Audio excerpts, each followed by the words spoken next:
on YouTube channel of the Structuralist Development Macroeconomics Research Group. And today we have the pleasure to receive my former student and now a research fellow at the University of Siena, Marwil Dávila Fernández, that will present a webinar entitled, what's exactly the title? Structural change in a growing open economy. But there is a subtitle. I do not yes. Attitudes and institutions in Latin America and Asia. All right. Marwil will have 40 minutes to present the paper or the webinar, and then we have the pleasure to have Alberto Botta, who's professor at Greenwich University, to make the comments. You can spend 10 or 15 minutes to make the comments, and then I will open for the questions for the audience. So, Marwil, starting now, the audience is yours. So, thank you very much, Professor Oreiro, and thank you all, dear colleagues and professors, for sharing for sharing your time with me and listening to this presentation. I will put my slides now. It's been 1 year since the beginning of the pandemic, and I still have difficulties to find the right places to share screens. But so let me see. Okay, can you see my slides?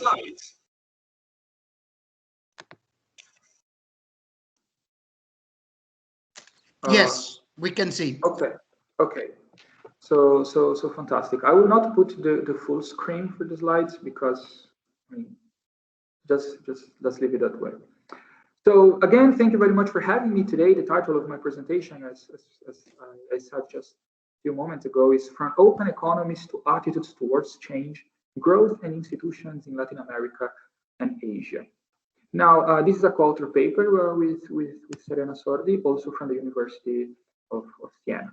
Now, let me start motivating a little bit our research question and what we are going to do, or what we did in this paper. So, what explains the differences in growth rates between countries over time continues to be a question of central importance in economics, and we believe there is a rising consensus that in the literature that growth is not only the result but is also a source of structural change. And at least part of the literature also recognizes that the existence of complementarities between different pieces of the economic system of the social puzzle, the social tissue, so to speak, tends to trigger circular and cumulative processes of development and underdevelopment. And this has, of course, an institutional dimension as well. So we have a structural dimension, but also an institutional dimension. To the extent that structural change also requires institutional and ideological adjustments. Why not also ideological adjustments? Now, of course, the economics profession recognizes the institutions matter for economic growth. We used to recognize it more in the beginning of the 20th century, and the topic has regained attention after the work by North, the work by Acemoglu and others. And the most accepted definition for institution is institutions as the rules of the game, right? A combination of formal rules, written laws, but not only this formal structure, but also informal norms of behavior and shared beliefs about the world. And through this presentation, we will try to emphasize this idea of shared beliefs about the world also as an institution.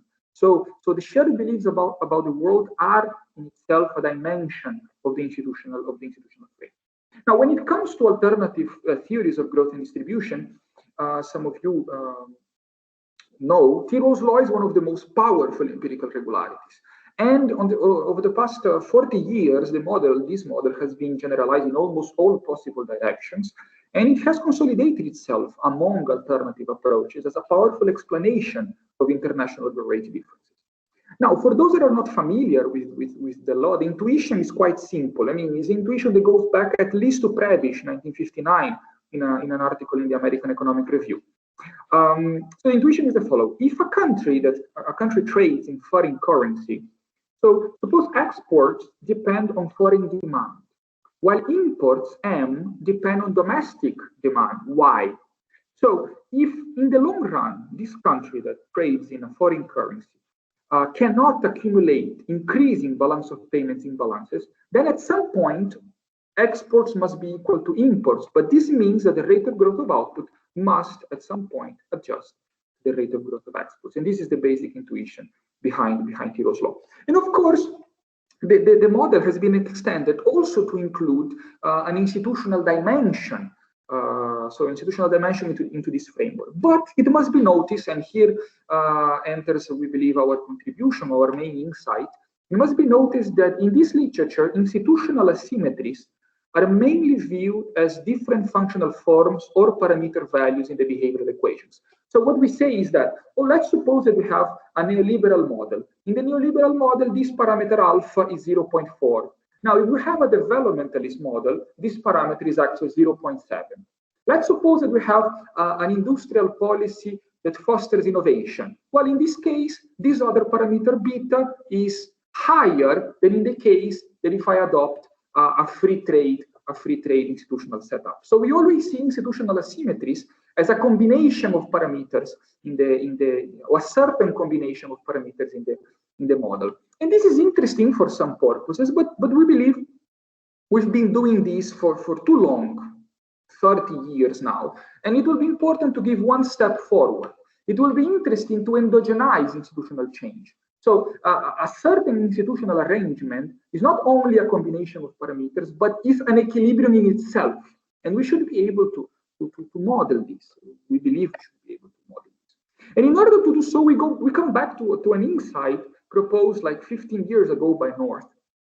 You notice the following, but this is something that we find in the literature of institutional economics, that societies that regard innovative change with antipathy are in sharp contrast with those with a favorable attitude towards change. So there is a contrast between societies that are open to change, to what is different, and societies that are close to change. And the intuition here that we would like to highlight in the model is that our main point is that if you are more open to change, you will find better ways to adapt to change.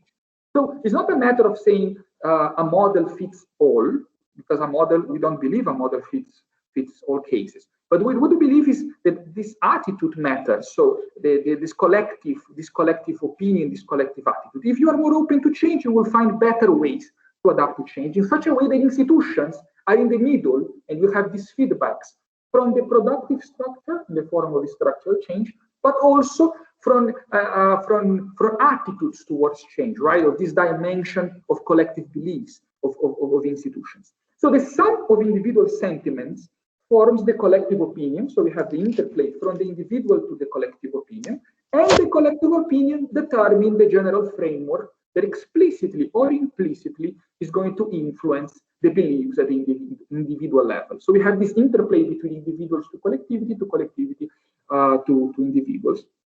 And the capacity of adaptation of the economy in this context depends, of course, on the design of certain public policies in certain institutions, but ultimately those are the result of people's attitudes and sentiments towards change. So this is more or less what we have in mind. Now, what is our contribution in the paper? We have an empirical contribution and a theoretical contribution. So from an empirical point of view, we estimated the multisectoral version of Tiro's law using panel co-integration techniques. And to the best of our knowledge, we are the first to use these two estimators in particular, the dynamic OLS and the fully modified OLS. And we do this contrasting the experience of 20 Latin American countries and 14 Asian countries between 1980 and 2014. We are going to divide the economy in 11 sectors. So this is from an empirical point of view. From a theoretical point of view, and perhaps this is the part I would like to emphasize more in this presentation, we formalize a mechanism that explains how people with different attitudes towards change influence each other and contribute to the consolidation of certain types of institutions.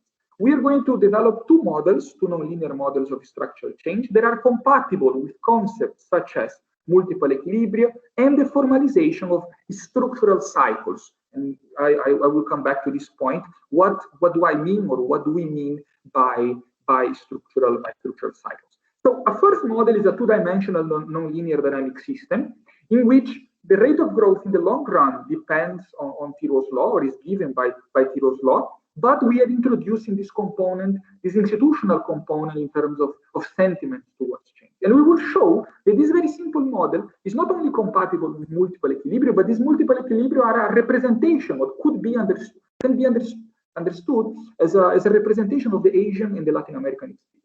And finally, we proceed by developing an extension of this model that's going to incorporate some considerations on income distribution and power distribution. And this second model is going to be also compatible with the concept of poverty tribes. So let me bring some insights from our empirical contribution. So for our empirical contribution, we basically, it's done in the literature. We're going to estimate the trade equation. So we have a trade equation for imports. We have an equation for imports, M, as a function of domestic income, Y, and exports, X, as a function of foreign demand, Z. We are going to use our apply panel co-integration techniques. Oops. Okay, the panel co-integration techniques, and the multisectoral version of Tirol's law, YBP, just tells us that we have the rate of growth compatible with equilibrium in the balance of payments is equal to the ratio between the rate of growth of exports over the weighted income elasticity, right? And we have this measure rho as a result. So the rho is the ratio between the trade elasticities. There is a measure of non-price competitiveness. So here on the graphs on the left, the two graphs on the left, we have in red the Asian countries, and in blue the Latin American countries. In the horizontal axis, we have the actual rate of growth, and in the vertical axis, we have the predicted rate of growth by Tirol's law. As we can see, they are very close. So the predicted and the actual rate of growth are very close. And Asian countries, as it's well known, grow systematically or present systematically higher rates of growth than Latin American countries. Now, in the diagrams on the right, we compare the rho for each sector. So the income elasticity of exports over the income elasticity of imports for each of our 11 sectors. If rho is greater than 1, this means that in general, the economy is growing faster than the rest of the world. But for a specific sector, this rho is going to tell us if this sector responds faster or slower to an increase in foreign demand. And what we have is that Latin America, if you see here, you have the dotted line for 1. So Latin America has strong advantage in animal and oil sectors, so primary sectors, while Asia is quite competitive in other sectors such as chemicals, machinery, and etc. So having this in mind, using our estimates of rho, our measure of non-price competitiveness, we notice some interesting correlation going back to the insight by North. Here we have in the horizontal axis, in the graph of the left, on the left, we have in the horizontal axis the share of the population that sees technology as something good. And we notice that both for Asia in red and for Latin America in blue, there is a positive correlation. There is a positive correlation between our measure of non-price competitiveness, our rho, our estimated rho, and the share of the population that sees technology as good. And on the other hand, here on the right, we have the share on the horizontal axis, the share of the population that sees technology as something bad. And here we have a negative correlation between rho, our measure of non-price competitiveness that comes from Tirol's law, a negative correspondence between those that see technology as something bad and non-price competitiveness. The data from this comes from the World Value Surveys, and we believe this is perfectly in line with the insight from North, and we believe this relationship is completely endogenous to one dimension to the other. We should be able to take into account this endogeneity. So your attitude towards change influences your non-price competitiveness and therefore determines your rate of growth. But the rate of growth also determines your attitudes towards innovation, towards what is different. And this is what we're going to do. So how are we going to formalize this? I'm not going to present every step or every algebraical step of the model, just the main blocks of equations. Are you hearing me? Can you hear me? Okay. Oreiro, can you hear me? Yes, I can. Okay. I have to give a word. Some parts of Brasília are now without light. So if this meeting goes down, is because also in my home I was without light. Okay. So oh God. Okay. Just to make this advice, because it can happen. It's raining too much now in Brasília. Okay. The south wing of the city is up to now is not affected by the by the problem of light, but it can happen. So Marwil, continue, please. Okay, so we divide the population in two groups. So we have those that have a positive attitude towards change and those that have a negative attitude towards change. Of course, we could divide the population in 3 groups, 4 groups, 10 groups. This will increase the complexity of the exercise. But as we believe that as an initial stage, this division it's fine. So we have a small n that is going to be defined as the difference between these two groups. And this way we are able to create a measure phi that goes between -1 and 1. So phi is equal to small n over big N. If all the population supports change, if all the population has a positive attitude towards change, then if all the population has an attitude against change or doesn't like change or sees change as suspicious, then phi is equal to -1. If the population is equally divided between the two groups, phi is equal to 0. But of course, this any economy or any society could range anywhere in between -1 and 1. Now, we define also switching probabilities. So let's suppose that I have a negative attitude towards change. But if I'm surrounded by people with a positive attitude, this increases the probability that at some point I will also adopt a positive attitude. On the other hand, if I have a positive attitude, but I'm surrounded by people with a negative attitude, then this increases the probability that I will adopt at some point a negative attitude. So in this way, we are modeling the individual determining the collectiveness, but the collectiveness influencing the individual level as well. Now, how do we model the productive structure? In the paper, we present some evidence also in this direction, but here in this presentation, I'm not going to go in that direction. I just want to bring you the intuition of a mechanism that we call it the stratification mechanism. This is a contribution, by the way, a co-author with Oreiro. The intuition is the following. It's possible to derivate this relationship in different ways. I'm just giving it to you a little bit ad hoc. I will try to explain the intuition. Rho is our measure of non-price competitiveness, right? Frontier's law. When Rho is greater than 1, this economy is growing faster than the rest of the world. When Rho is less than 1, this economy is growing less than the rest of the world. Alpha gives me the capacity of adaptation of the economy. Now, what this relationship is telling me that because to growth implies in change, and change is costly. Think about a firm that is growing. A firm that is growing has a certain number of computers. If a new computer is arriving, it has to rearrange the space. If a new software is arriving, you have to train again your workforce. So growing implies a cost, and I must adapt to this cost. So if my rate of growth is below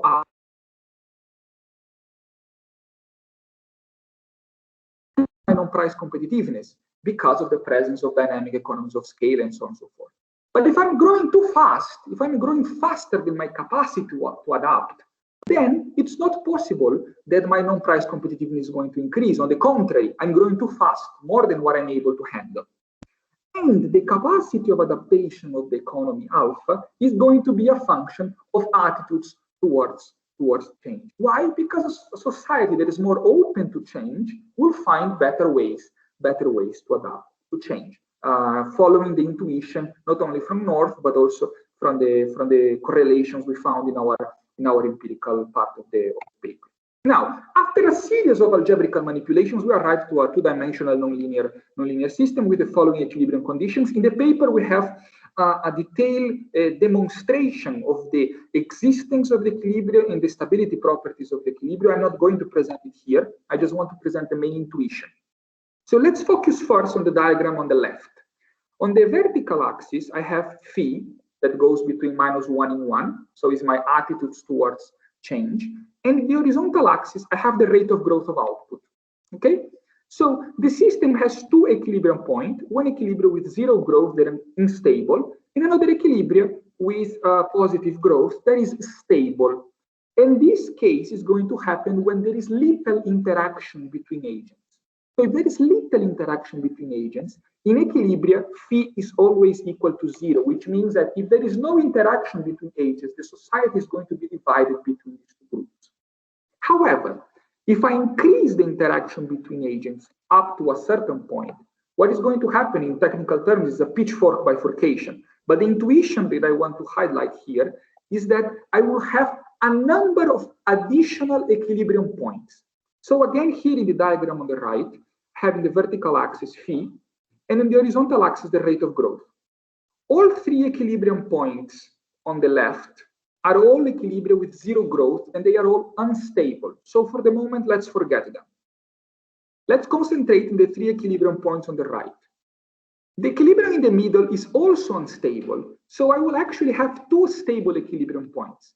One equilibrium in which the majority of the population supports change and the economy grows faster, and we call this equilibrium the Asian equilibrium, and the inferior equilibrium, Pareto inferior equilibrium down, when you have the majority of the population opposing change and, or what is different, etc., and a lower rate of growth. And what is important to notice here is that it's not the institutional dimension that determine the productive structure. It's not the productive structure determine the institutional dimension. They are both endogenous one to the other. So I have one equilibrium, the Asian equilibrium, with the majority of the population supporting change and growing faster, and a Pareto inferior equilibrium with the majority of the population opposing change and the economy growing slowly. Now, how can we bring power considerations on income distribution into the model? So let's suppose just a simple Leontief production technology in which output is produced using capital and labor inputs. To keep the exercise as simple as possible, capital accumulation just follows the rate of growth of output that is determined by the external constraint, the rate of growth compatible with the equilibrium of the balance of payments. And changes in the rate of employment are such as are equal to the difference between the actual rate of growth and the rate of growth of labor productivity. So that in equilibrium, the rate of growth of output is equal to the natural rate of growth.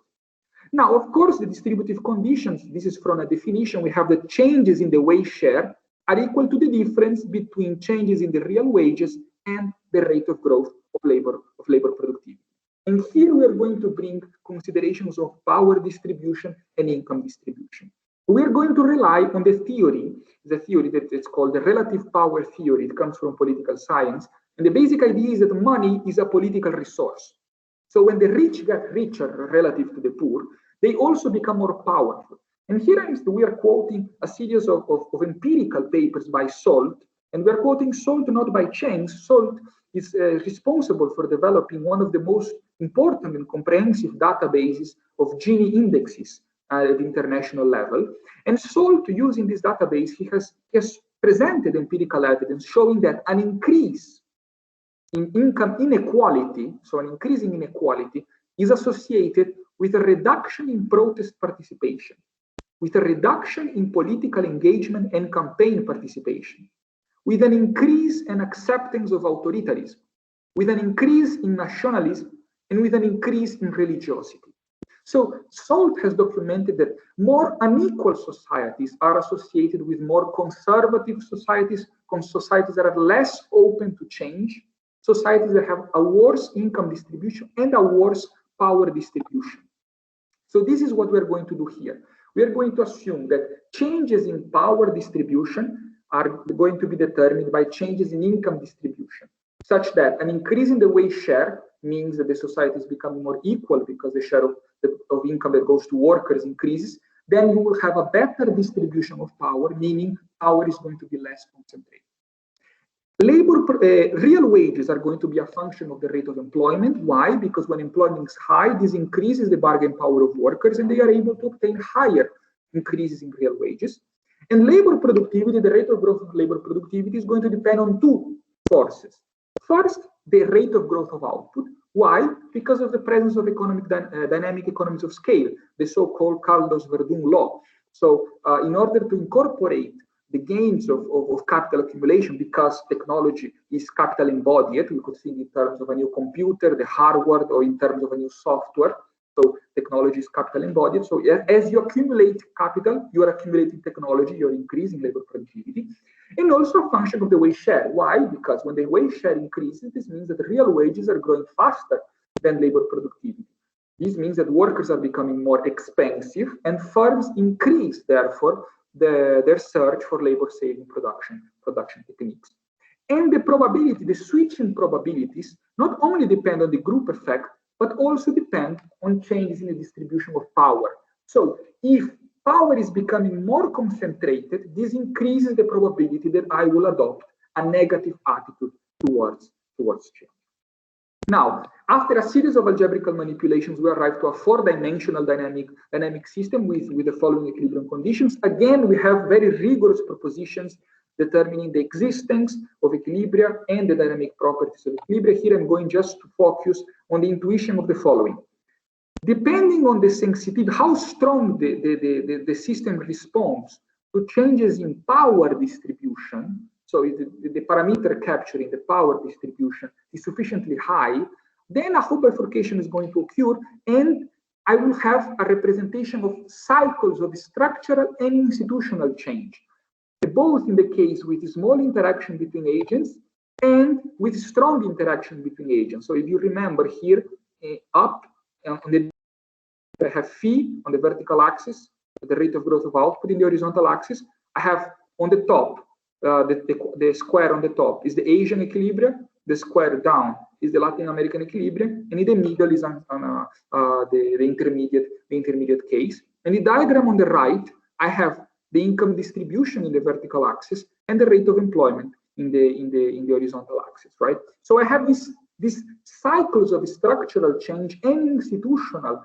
institutional change in the four dimensions of the system. Now, what is the intuition of this cycle in which both structural change and institution are fully endogenous one to the other? The intuition is the following. And perhaps this will help to clarify the mechanism behind the model. We have Tirol's law, right? Tirol's law is our main starting point, determines difference in the rate of growth of output, international differences in the rate of growth of output. If rho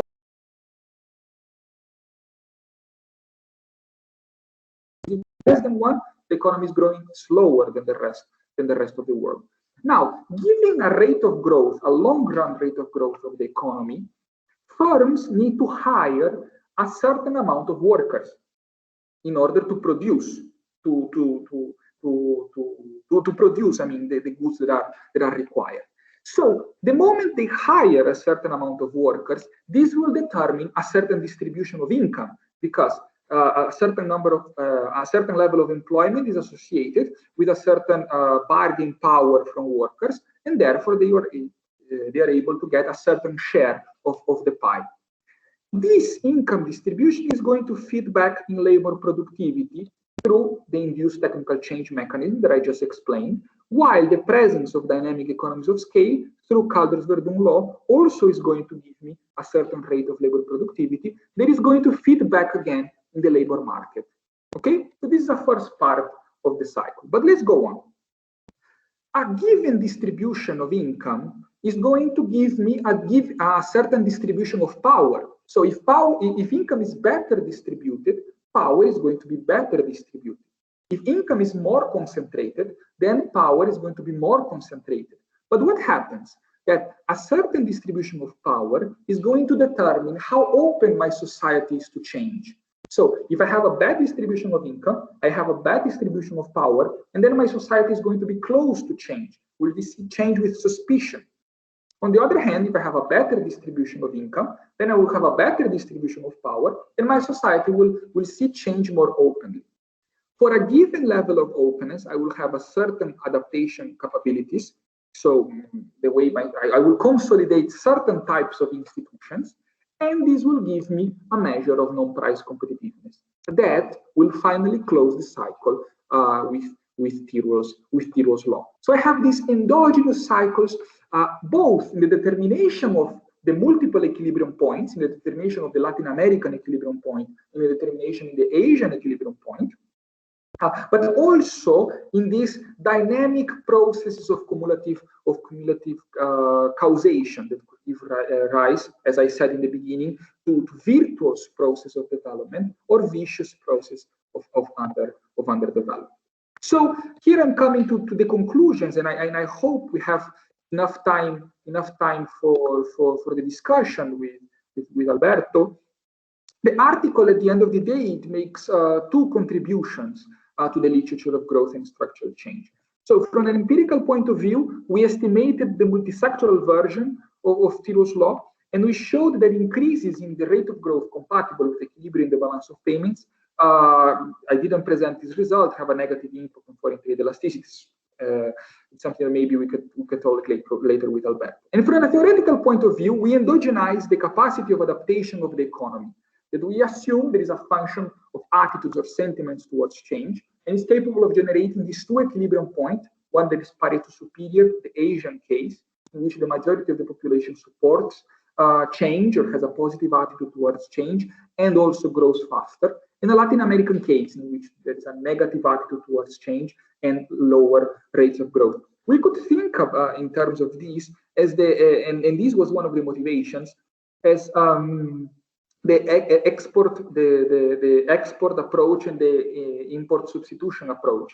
So Asia industrialized, promoting exports, an approach facing change, a positive attitude towards change, towards competition, while Latin America adopted an industrialization strategy for 30 years of import substitution. So looking inside, avoiding competition, and concentrated more in domestic markets. Of course, the Asian experience had a little bit of import substitution, and the Latin American had a little bit of export promotion as well. These are just pedagogical separations, but still, distinctions, but still. And the model is also compatible with poverty traps. I didn't focus that much in that aspect of the model in this presentation, but the model is compatible with poverty traps and with the structural cycles, what I just mentioned, the structural cycles. So let me go again in the mechanism behind the structural cycle.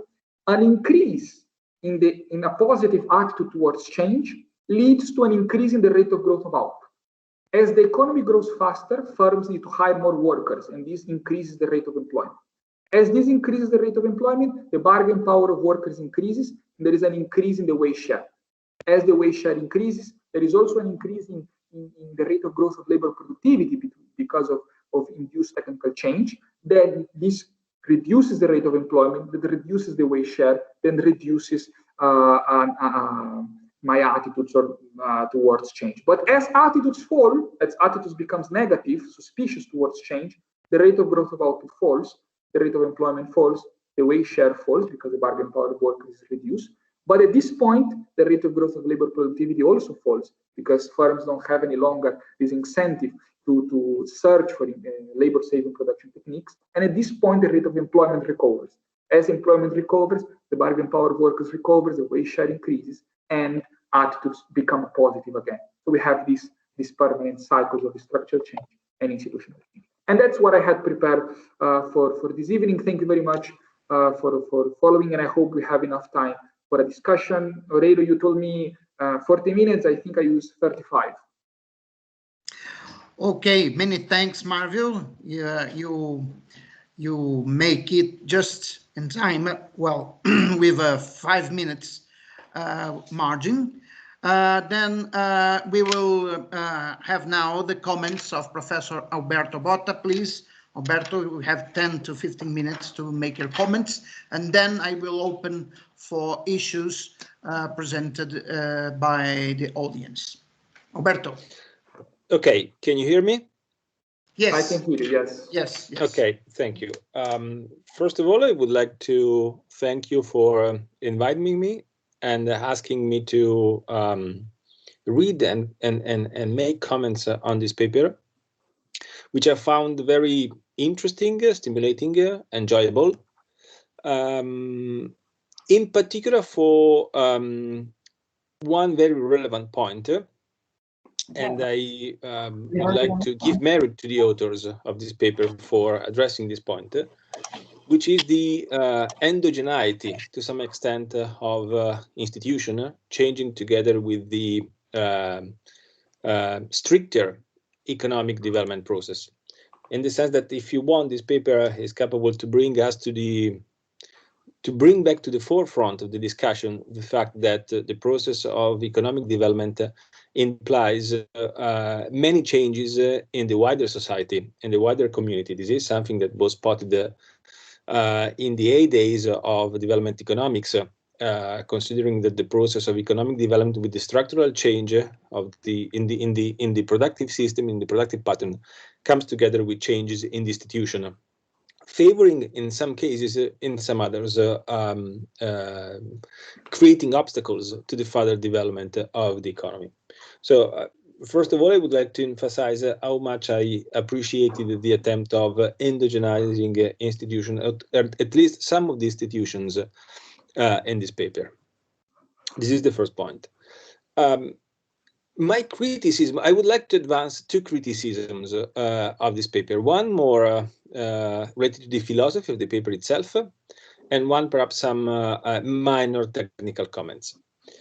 In terms of the philosophy of the paper, is that provided that institutions evolve endogenously together with the development process, I'm wondering whether the type of institution the authors are looking at are the institutions which effectively matter for the development process.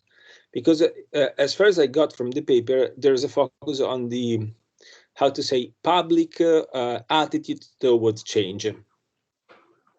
And there's an interesting discussion about the connection between a public attitude toward change, the concentration of political power, and the concentration of economic power. Now, frankly speaking, I don't know if this is the relevant institution that we should analyze in order to explain how institution could feedback positively or negatively into development.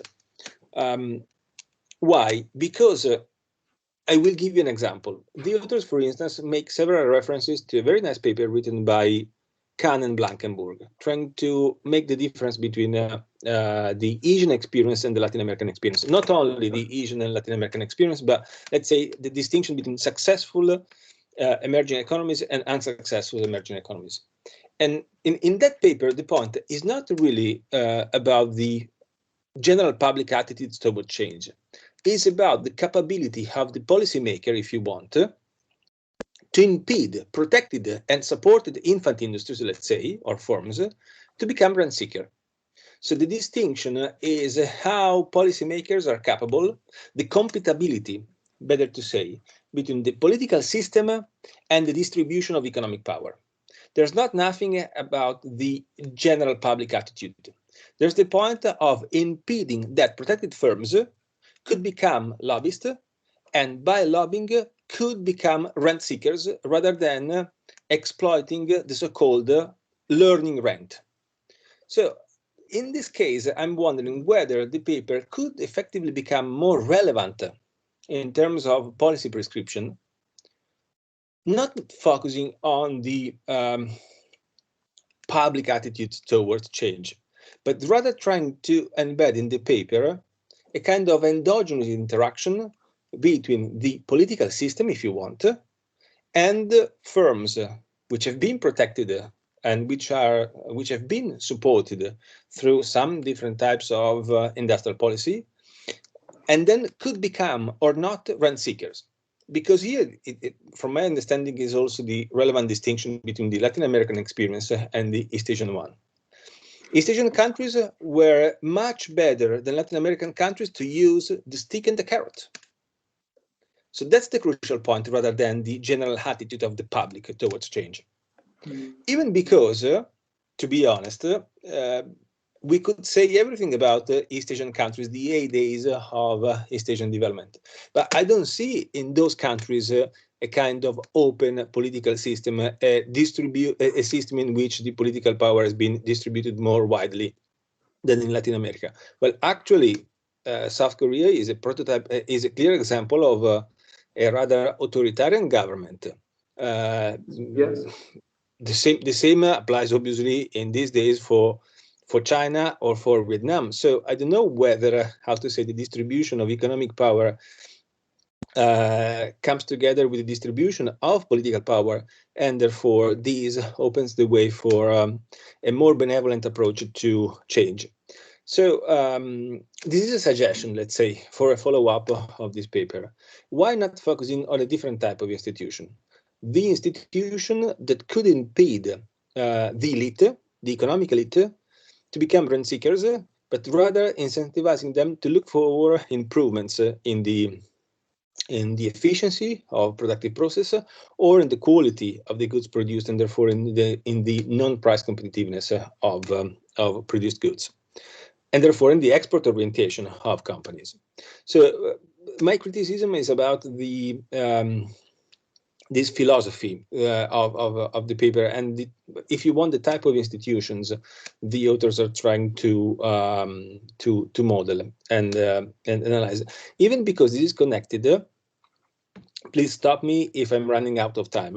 This is connected with the definition of we have time, Alberto. Okay, structural cycle, because to my understanding, what Andreoni and others try to address in their paper is a kind of different thing, is a kind, again, of consistency and compatibility between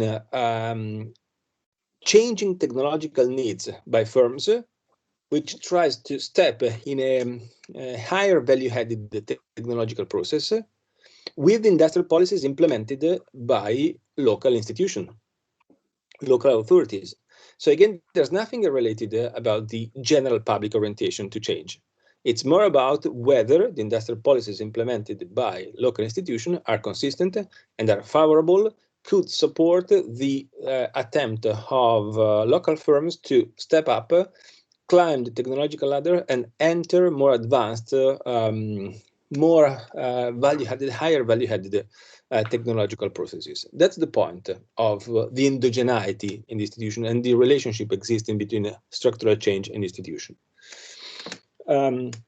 This is about the philosophy of the paper.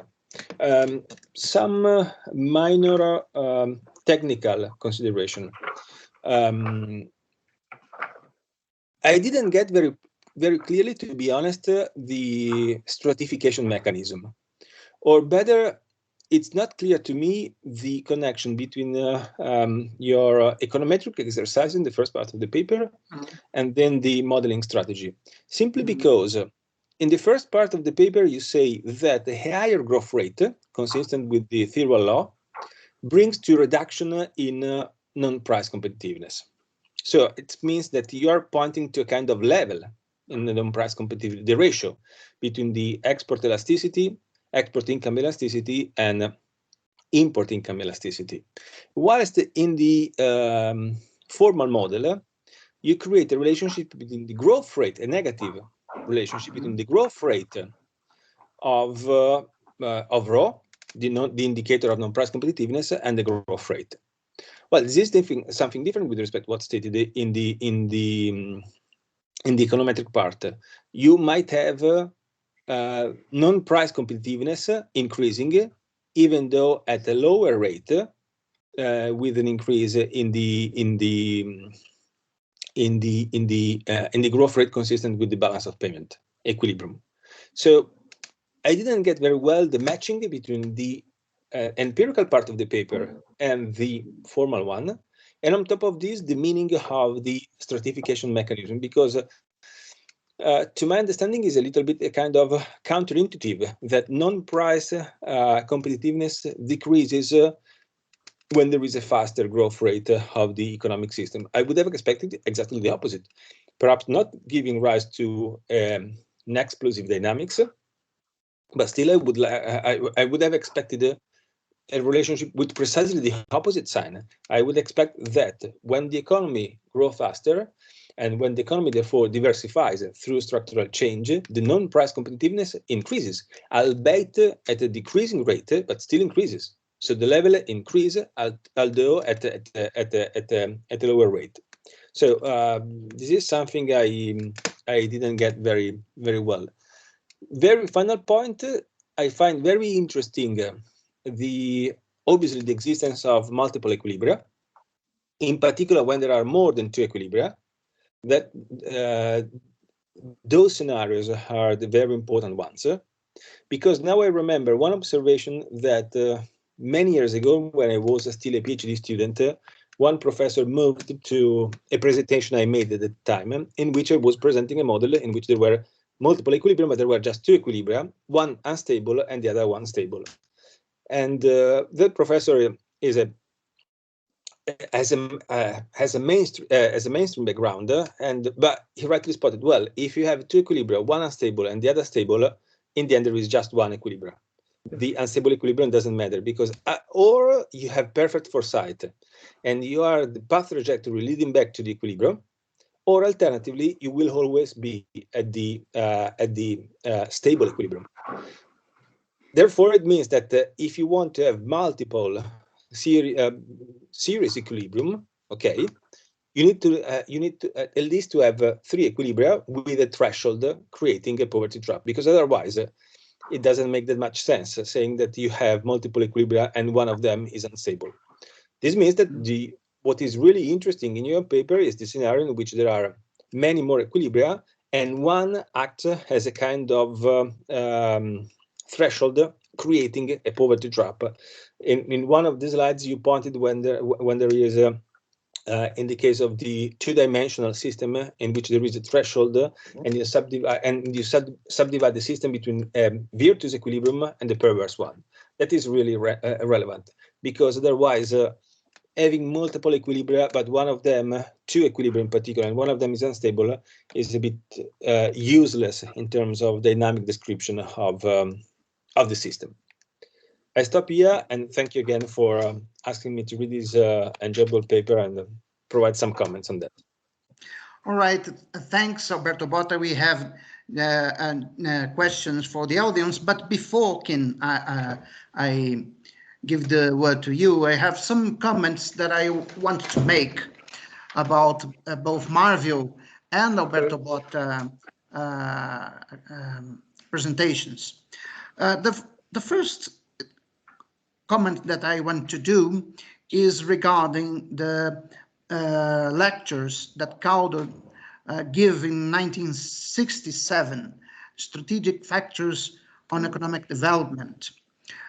Cauder says that the key factor for a country to become a high-income economy is to increase its share in world's manufacturing exports.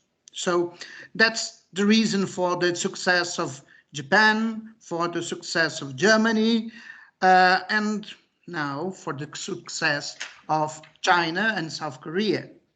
And when we compare the development models of East Asia and Latin America, that's precisely where Latin American growth model went wrong. We as Latin America, as East Asia, begins their state-led industrialization by import substitution, because all industrialization begins with import substitution. But there is some point where we have to turn the import substitution model in an export substitution model. And that's precisely where Brazil, Argentina, and Mexico fails, and South Korea and China are well succeed. The question is why? Why Latin American fails, and why East Asian countries are successful in becoming major exporters in manufacturing? I think that there is some connection with the idea that Alberto Botta presents on rent-seeking. I think that China and South Korea makes institutions that forced the entrepreneurs to get increasing share of world markets of manufacturing goods. And these incentives were not present in the Brazilian economy, in the Argentinian economy, or in the Mexican economy. Well, the Brazilian case I know very well. We done a lot of industrial policy in the last 40 years. No industrial policy got good results, basically because the industrial policy adopted by the Brazilian authorities did not give the correct incentives for the entrepreneurs to gain increasing share in international markets. So basically you make industrial policy for Brazilian manufacturing industries to attend the domestic market. And if this is so, there is no incentive to gain competitiveness in international markets, and we will never be capable to be competitive against other firms in other countries.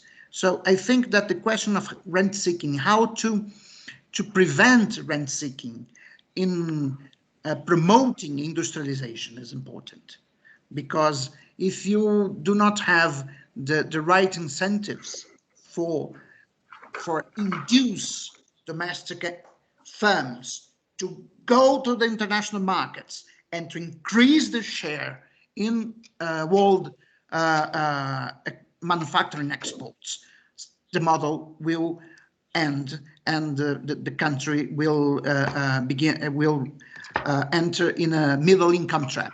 I think that is the problem of the Brazilian economy, Argentine economy, and Mexican economy, but it's not, at least up to now, the problem of South Korea. Well, South Korea is a high-income country, and China. So I think that this question is important. It's not only a problem of general attitude toward change, openness toward change, but to have the policy making has to be correct. And I think that the policy making in Latin America was not correct because of the rent seeking, and because they have the policymakers had clear association with the entrepreneurs of the manufacturing sector, and because of that, the correct industrial policies was never adopted by our countries. Well, that's my comments. So, Kim, please, you can make your question. Scott, there are many questions. I'm going to forget them. I'm trying to take notes, but there's many points. Okay. Let's Kim do his ran his hand. Kim, please. Yeah. Thank you. Can you? I guess I assume you can hear me. Yes. Thank you for the opportunity to listen to presentations. So I have a couple of things, but my understanding of the Marwil is presenting here is that in terms of the institutional difference is about the sentiment, more about tendency to accept a change.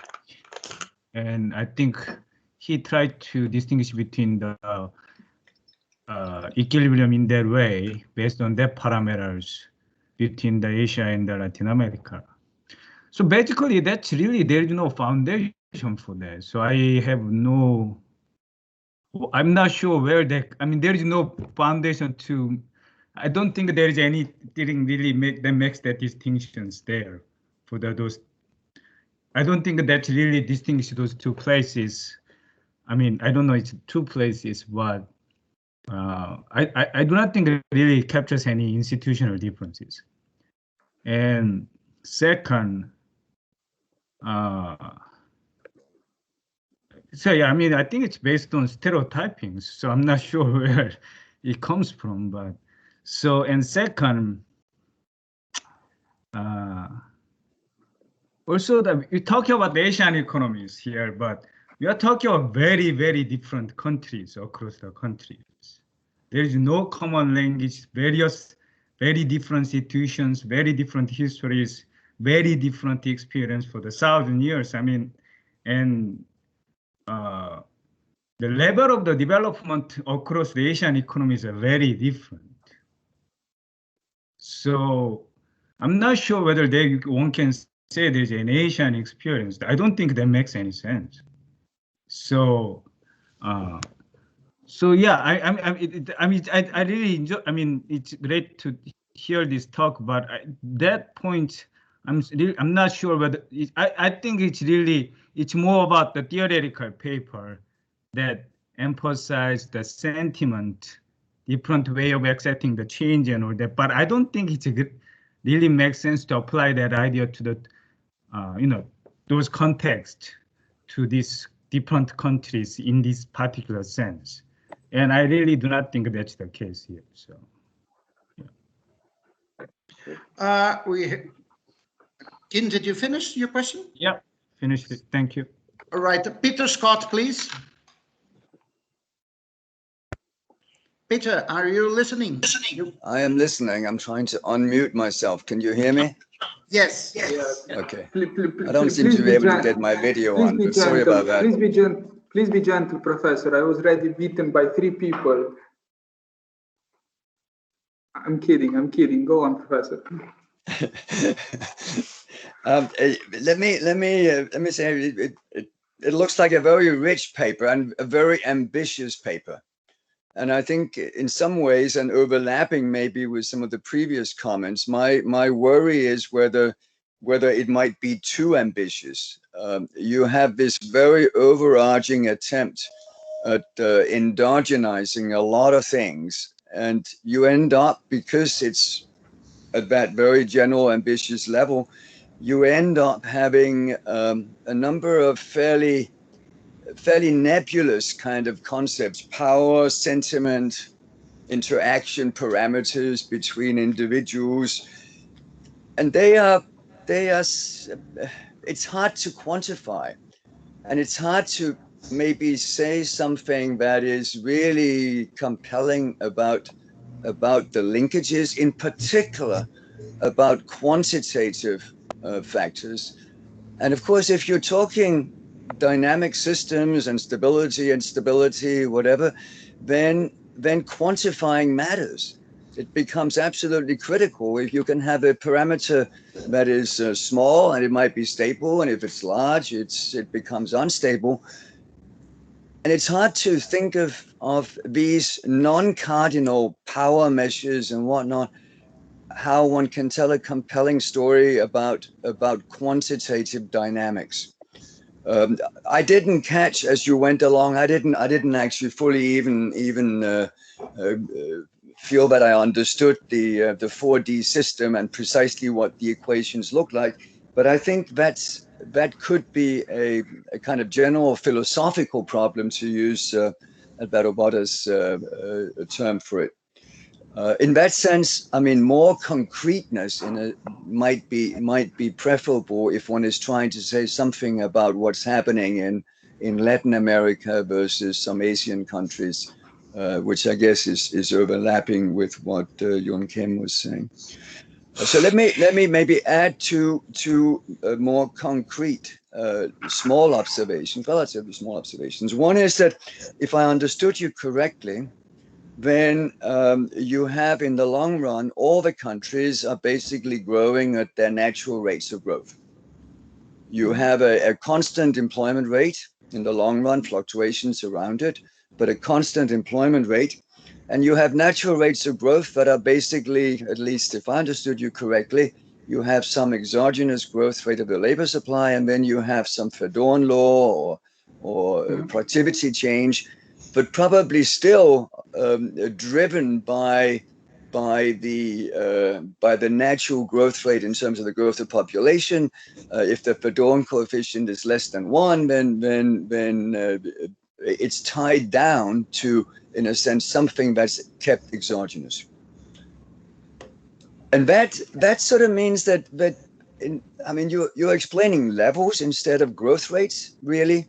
Differences in levels of employment rather than differences in growth rates, which is fine. But is that what we have in mind if we're trying to explain fast growth in China versus slow growth in some Latin American country? And is it plausible even to think of those economies as being close to full employment as being fluctuating around some constant employment rate. I think I would argue not. But that, if I understood correctly, was sort of the setting that the model adopted. And then a second also concrete question: if you have these demand elasticities, imports, exports, I guess at that point I would like to see more concreteness. I mean, these demand elasticities presumably might be influenced by real exchange rates, by industrial policies, by learning by doing, and how that's linked directly to sentiment, which again overlaps with other people's comments, was not maybe fully clear, at least not to me. All of this is not to say that one cannot do something at the general level. I think the paper could be extremely interesting, but I think there are these sort of more philosophical questions about the ambition of it. Thank you. Okay, Peter, thanks to your comments. Now, Marwil, defend yourself. Thank you. Really, I took a paper of notes, and I'm glad you didn't like the paper, because it means that we have a lot to discuss. Thank you. I mean, if I repeat something that we all like, then I mean there is no point of doing this discussion. So I'm very glad that. Thank you very much for following the presentation. Thank you, Alberto, for reading it. It's a long paper. There is a lot going on it, and it could be tedious, I guess. So thank you for sparing time and so I will try to reply to the criticism. So correct me if at some point I say something incorrect about your comment. So Professor Alberto raised 2 points, one at the philosophical level and another in a technical level. I will reply first to the technical point of view, because I think it's faster. So the technical point of view was about the panel VAR that I didn't present. I didn't have it in my presentation. But the panel VAR that we have, it shows that a positive shock in the rate of growth compatible with the equilibrium of the balance of payments is associated with a temporary reduction in non-price competitiveness. So yes, and that's why it's puzzling, and I think that's why it's interesting, because in the long run, of course, higher non-price competitiveness is associated with higher rate of growth, because the long run rate of growth, YBP, is equal to rho that multiplies the rest of the world income. So they are positively related. But a shock in YBP seems to be related with a temporary reduction in rho, in non-price competitiveness. And that's what we have in the stratification mechanism. In the stratification mechanism, you have a negative relationship only out of equilibrium. In equilibria, this doesn't happen. So that's the first part. The second part is regarding you will expect that because of dynamic economies of scale, an increasing in the rate of growth of output should somehow lead to non-price competitiveness to increase. And still, the intuition is there. This happens as long as YBP is below the capacity of adaptation of the economy. So if your economy, because growth is costly, so if your economy is growing below the capacity of adaptation, then what you have, when you said it happens, non-price competitiveness is going to increase. The model says that as long as YBP is less than alpha, rho is going to increase. So I completely agree with you. So that's the part of the technical point. The philosophical, and I think the comments of Professor King and Professor Peter are in the same line. I think, and that's what I got really interested in this literature, is the institutional quest. Because I completely agree with what all of you said, also what Professor Oreiro said. I completely agree. It's a matter of policies. It's a matter of Botta mentioned, Alberto mentioned the rent seeking, the arrangements between the political system and the firms to punish rent seeking behavior, to give incentives to, and I mean, I get that. I think we all get that. And we have modeled it in terms of different parameter combinations. So yes, we can do that. But I think the beauty of the institutional quest is keep answering, and what determines this, and what determines this, and what determines this, up to the point when we get something that somehow is the underlying mechanism, the underlying, and what North, the last contributions of North, he has constantly argued, he has made the case about these attitudes, these sentiments, but there are not sentiments like, oh, I like computers, you don't like computers, I don't like new software. It's not like this general public thing, but it's what underlines the way our brains work, the instincts that are underlying our mental models, and the evolutionary background, of our psychology, how the evolutionary background of our psychology is underlying, is at the basis of all other these social constructions that are going to come afterwards, that we call institutions. So there must be a mental model or mental at this level of these collective views that are behind all these decisions that are at the end of the day. And this is what we are trying. This is what we are trying to capture here. Maybe not in the most successful way. And I completely agree with Professor Peter that we have a lot going on in that paper. Yes, we have a lot going on in that paper. Okay. So I completely agree, going back to the philosophical point by Alberto, I completely agree that the type of institution matters and that there is a problem of rent seeking and there is a problem of, in Andreoni discusses, Sean discusses the capabilities, the policy, etc. But all of this is endogenous. That's our thing. All of these structural elements, ultimately, they are endogenous. And Professor Oreiro, and this may be, because Professor Oreiro mentioned that Caldor presents as a key factor for development, increasing sharing manufacturing exports, and that is what Latin America failed, because for 50 years Latin America or Brazil has always chosen the wrong policy. Why? I mean, we know what is the right policy, aspas. We know it. Why? So there must be an underlying mechanism, and this is the underlying mechanism that we were trying, again, maybe not in the best possible way, but if we all know that this parameter should be greater and the other parameter should be lower, why we're not doing that?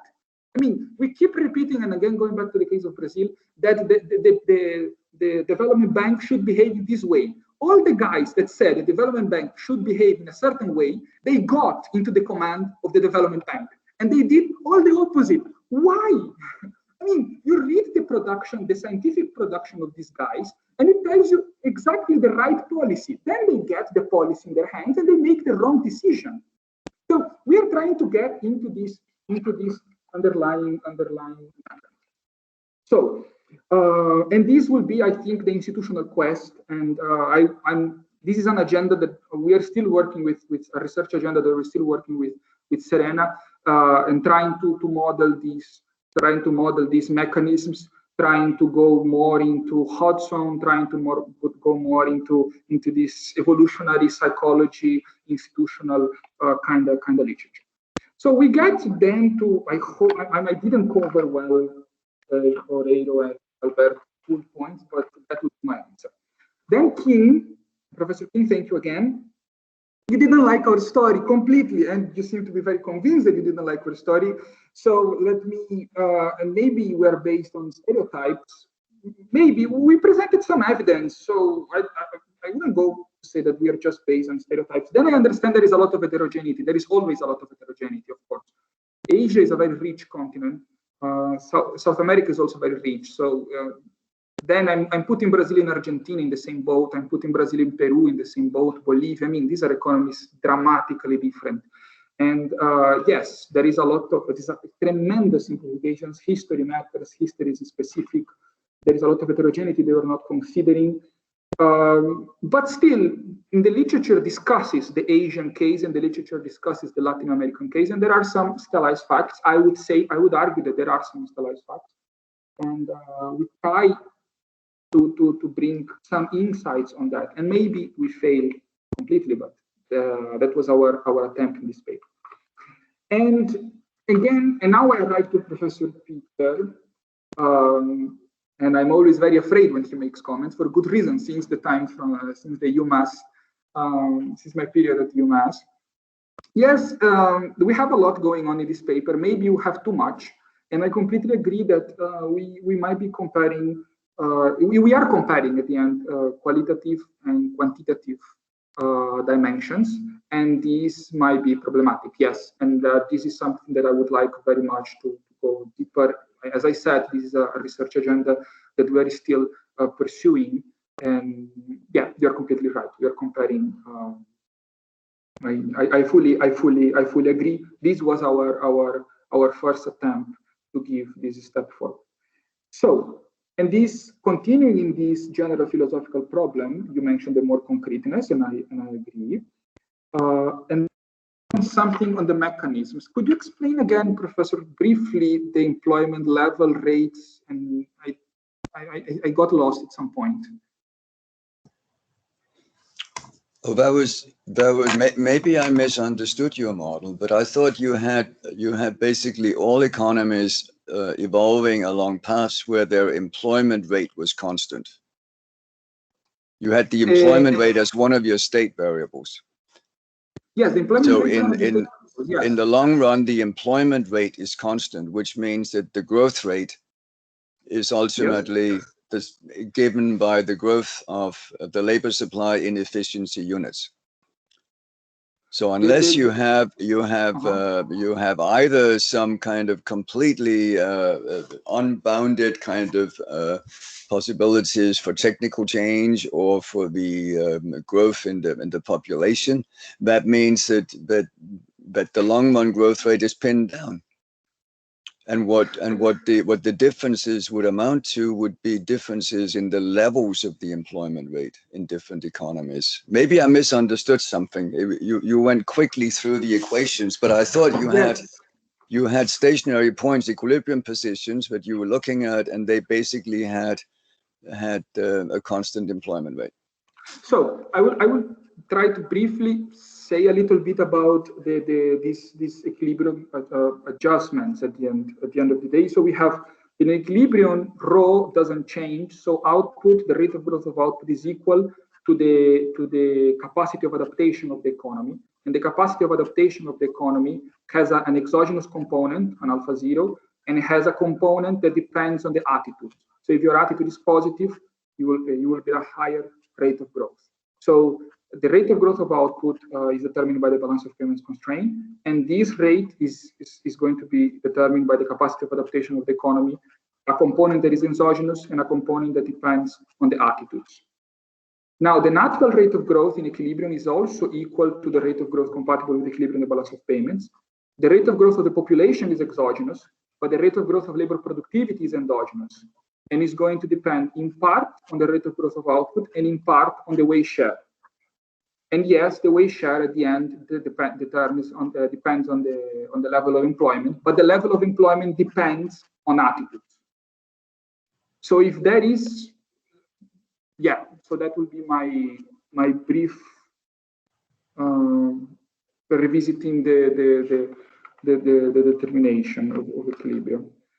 And about the elasticities being influenced by a lot of other variables, yes, the elasticities are determined by a lot, I agree. And we try to endogenize non-price competitiveness in terms of the stratification mechanism in such a way that the elasticities depend, the variation of the elasticities depend on the rate of growth of output compatible with equilibrium and the balance of payments and in the capacity of adaptation of the economy. And in equilibrium, the capacity of adaptation of the economy is fully endogenous depending on the attitudes. So, but yes, we can complicate even more the model if we want. I will stop. I will stop there. Perhaps if I could say just one. Sorry, Peter, you want to say something? No, I would like to make some comments after Peter. Yes. Zendov. Yes. Okay. Okay. Yes.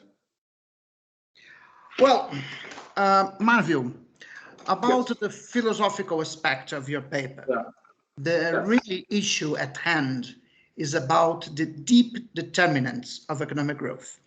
Well, since Madison's paper on 1988, if I'm correct, there are 4 deep determinants of economic development: geography, institutions, economic policy and income distribution. So your paper is a new way to say that institutions matters for economic development. All right.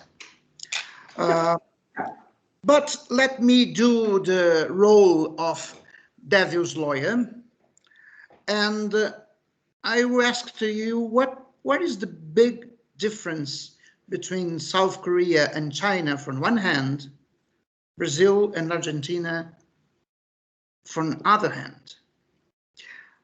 The big difference is that Brazil and Argentina was rich countries in natural resources. South Korea and China did not. China not? No, they have to import food, they have to import iron ore, for instance. They have to import a lot of natural resources in order to make their industrialization. Basically, in the 50s, South Korea was much poorer than Brazil. I think that they have 25% of our real GDP. But they do not have any natural resources. If they want to industrialize, they have to export manufacturing since the beginning of the industrialization. Brazil did not. Brazil had coffee until the 60s. We are the largest export of coffee in the world, and we basically can finance the imports of intermediate goods and capital goods required for industrialization by the exports receipts of coffee. And indeed, the Brazilian government introduced a multiple exchange rate regime in which it subsides the imports of capital goods and intermediate goods by a kind of implicit tax over coffee exports. So I think that in this case, maybe geography matters. And another reason for why geography may matters, there is another difference between South Korea and China from one hand, Brazil and Argentina from the other hand. The Brazilian and Argentinian societies, the modern Brazilian and Argentinian societies, are colonies. So Brazil, the modern Brazil, was founded when Portugal arrived in Brazil. The same for Argentina. Well, China and South Korea existed much earlier than Brazil and Argentina as countries. I think that this difference makes a lot of difference in terms of attitudes of the local elites.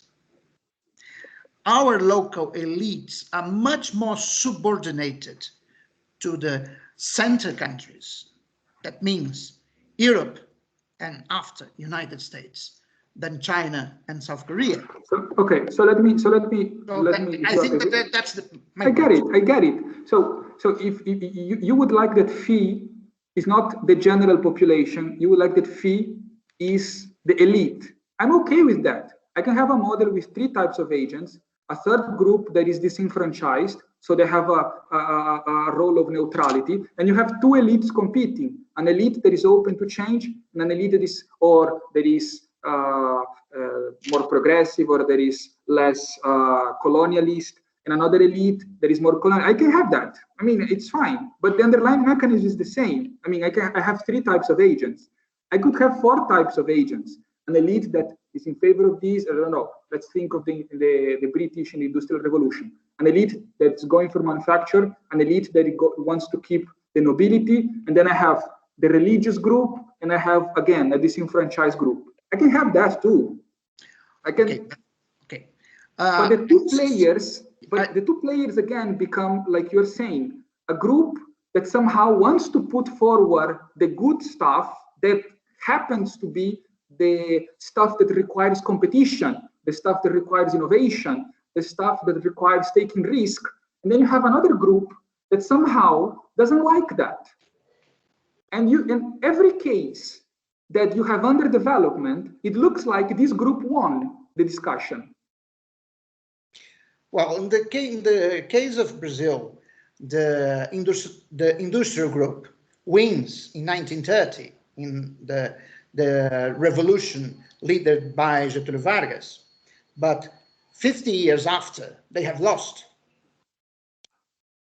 So you can change the elites that had the power. We have since the 80s the industrial bourgeoisies are no longer in the control of the political decisions of this country. The political decisions belongs to the financial sector and to the agribusiness sector. Well, so we have again the Dutch disease problem, and Dutch disease is a problem of geography, not only. Mainly a problem of geography, not only institutions. Of course, that you can neutralize Dutch disease with correct institutions and correct economic policies, but at the end is a problem of geography. I'm speaking as Davil's lawyer, so it's not necessarily what I believe, but as just a provocation. Right. Thank you. Well, there is any other questions for Marwil? No? There is one. Claudio Mitramo, please. Hi, Marwil. Congratulations for your presentation. Unfortunately, I couldn't see the whole presentation because there was a blackout. But just to add a point, I wouldn't despise the fact that the geopolitical context in which these countries implement their development strategies, they were quite different. So it may be played a role in the choices made, for example, for South Korea or for Brazil, made by South Korea or made by Brazil. So I wouldn't despise these sort of geopolitical issues in the decisions made at that time. And I wouldn't go as well so far and say, well, we have already known what was the right strategy. I wouldn't say that. I wouldn't say that at the 60s, everybody knew that the right strategy was to become a manufacturing exporter. And so maybe it would be a kind of anachronism. Nowadays, we know that, but at the time, nobody could have said that the Brazilian strategy was definitely worse than the South Korean strategy. It was not given at that time. So maybe there is a little bit more in this story than we are dealing with now. Okay, that's my point, José. Thank you. Congratulations again. Thank you. Before Marwil, just before you answer, yeah. I have to make a provocation to Claudio Mitramo. Claudio, Prebisch, in his works in the 50s, had already told that the future of industrialization in Latin America necessarily had to be to substitute the import substitution phase for export promotion. That is in the works of Raul Prebisch, much earlier than Calder ever thought about this. So I think, yes, that CEPAL, and I don't know if Porcili is still in the meeting, I think not, but if was, he could speak by CEPAL, but I think that CEPAL emphasized in the 50s that a situation of autarky was not the one required for continued economic development. So just a comment, please, Marwil, answer now. Thank you, Claudio. You mentioned that it's been a long time since you saw Alberto. I think has been equally long time since I saw you. It was the same conference in Bilbao, if I remember correctly. Yes. Yeah, right. So, so thank you again for the points you raised. I completely agree with you. We shouldn't ignore the geopolitical context. And something that I want to do. This is an open research agenda, because if you have two basins of attraction, so if you have two stable equilibrium points, or under certain conditions stable equilibrium points, and you have two basins of attraction. Now, it's possible to see the shock necessary to make you pass from one basis of attraction to the other. So shocks can always be endogenized, I think, and we might want to endogenize them or might not. But what you are saying, I think it's I completely agree. Depending on the shock, or depending on a given shock, you might end up in the good basis of attraction or in the bad basis of attraction. So yes, if we are not endogenizing geopolitical aspects, these geopolitical aspects could change the balance, and I completely agree, and this definitely plays a role. About the 60s not being clear which strategy was going to win. Yes, we learned a lot over the past 60 years, 70 years. Economics, macroeconomics was consolidating in that period, right? Keynes created macroeconomics. We agree that Keynes created macroeconomics. But somehow the strategy that wins, or that the least, I mean, I go back to this point because I think this is a regularity that some people like to talk about this as the risk takers and those that don't like risk. Others, North talks about positive attitudes, negative attitudes. Others talk about innovation. If you don't innovate, if you innovate.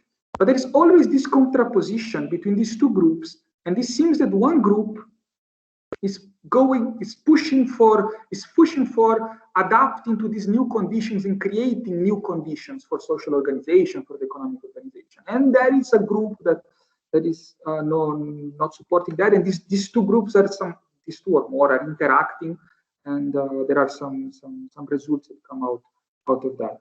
But maybe yes, Professor Oreiro said that in the 60s it was kind of clear already, perhaps, what was going to be the winner strategy. I don't have a close answer. I'm not sure. Yeah, I'm not sure. That would be my answer. Thank you. I think that we have another question by Peter Scott. Peter, please.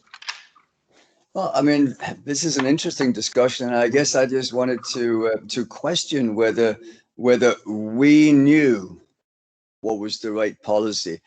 I mean, depends who we are, right? I mean, like, I don't think mainstream people and the people who advocated the Washington Consensus and people in Chicago and everywhere else necessarily do not believe in what they're saying. So that's one point. I don't see consensus on what I would consider a promising development strategy as having characterized the last 60 years. So that's one thing. The other thing is that maybe even if we know what is the right strategy for development, it doesn't follow that the decision makers have the incentive to actually pursue that. I mean, we have conflicts between groups, and what is maybe good for overall development may not be good for the people in power. So I think there are those two aspects, and of course the conflict element was in Marwil's model, but I guess I'm not quite. I didn't quite follow how it entered and what it influenced. Yeah. Anyway, just a couple of comments, and it's really turning into a more general discussion now. So I hope I will be very happy. I will be extremely happy that we, in the near future, you keep talking about this and keep bringing this into our models, this interaction between this group with these different interests. And then every time we quote Dávila, Fernández, and Sordi 2020 that wrote that awful paper full of problems, but that still we discuss it, you know. But yes, thank you, Professor. I agree with the points you raised. Yeah, I agree with them. I mean, I think they are very relevant. And yeah. Okay, there is some other question. Yes, King, please. Kimi, you can speak. Just unmute your phone. Yes, thank you. So yeah, so I mean it's interesting discussion, but just following up that the Marwil's point of, I mean the response. So I mean, so I think I understand correctly. The sentiment is the one that captures the institutions, right? Then I'm not sure that like a different, like for example, let's say the different Latin American countries, their economies. One can argue that they have a, I mean, yes, they will have a different kind of, I don't know whether that's the right way of characterizing the institutions differences between the different, for example, two Latin American economies, right? So that's the point that I'm trying to make there, that that's not really capturing the institutional differences, even between the, yeah, I mean, so, right, that's the one that you are trying to use that as an institutional differences when trying to connect it to the empirical works, but I'm not very sure whether that captures any institutional differences there. So, but let's say, yeah. But may I ask you in that case, because perhaps this at the end is the beginning of all the controversy. How do you understand institutions? So when I think that institutions that determines the way that, like for example, that kind of that things that you are talking about here, in terms of sentiment, what the institution matter is the kind of the institutional political economic structures that generate some kind of a consensus, or this consensus between different or the kind of the way that they can control the opinions or consensus. But for example, and I completely agree with you. Sorry, I'm interrupting, because I completely agree with you. And this is a question that I ask myself. Yes, I think the political structure plays a very important role, but then the political structure is not given, right? Yeah, but that sentiment, how can I say that different sentiment to that? Like, let's say that I have two economies in Latin Americas, and I see that somehow the sentiments are different between the two economies. Somehow I believe that. I don't know. First, I believe that. I'm not sure whether I can believe that, because I don't really have anything really back up that point between, let's say, Brazil and the Mexico have a different sentiment parameters that because we are talking that I'm not sure whether I can believe that. Second, so yeah, and second, I'm not sure whether that really captures any kind of institutional difference in a meaningful way, because first of all, I don't know whether one can really say that there is a difference, such a sentimental difference is given by one parameter values. For you're talking about sentiment, right? So yeah, I mean, I'm not trying to make it, negative comments. I'm trying to really, yeah. But yeah. Perhaps even, I mean, the terminology we choose is a wrong terminology. Maybe we shouldn't refer about sentiments at all, because what we have in mind, because perhaps sentiments give, and I think I understand what you mean, just give you this idea of, I don't know, temporary impressions. I mean, how you feel at the moment, something more superficial. And then you say, come on, institutions or the political structure cannot depend on how you feel in a certain moment regarding this innovation thing. And I get that. So perhaps that's also one of the limitations of the paper. One of the problems is the wording. Sentiments perhaps not the right expression to refer to it. And I'm taking notes because I would like to think about a better terminology. When you say political structure, I completely agree with you. And I think what North in his last works was trying to do, and the guys that are working on evolutionary psychology and evolutionary evolutionary institutions. They agree on this, but then the question that follows is that this political structure is itself endogenous.